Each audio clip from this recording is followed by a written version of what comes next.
السلام علیکم ورحمۃ اللہ وبرکاتہ۔ آپ سن رہے ہیں سلسلہ جوامع الکلم۔ اس میں ہم جانے دو عالم صلی اللہ علیہ وآلہ وسلم کی باتیں آپ تک پہنچاتے ہیں۔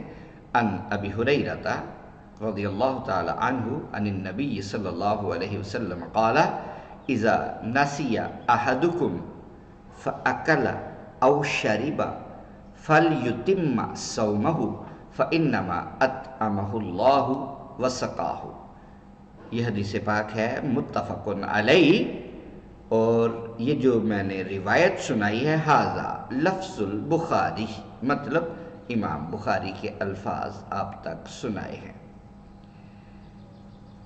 حضرت ابو ہریرہ رضی اللہ تعالی عنہ سے مروی ہے کہ حضور نبی اکرم صلی اللہ علیہ وسلم نے فرمایا، جب تم میں سے کوئی شخص بھول جائے اور کھا پی لے تو اسے چاہیے کہ وہ اپنا روزہ پورا کرے، کیونکہ اسے اللہ تعالیٰ نے ہی تو کھلایا اور پلایا ہے۔ سبحان اللہ، وہ اللہ کا مہمان ہے، کھاؤ پیو لیکن بھول کے۔ السلام علیکم ورحمۃ اللہ وبرکاتہ۔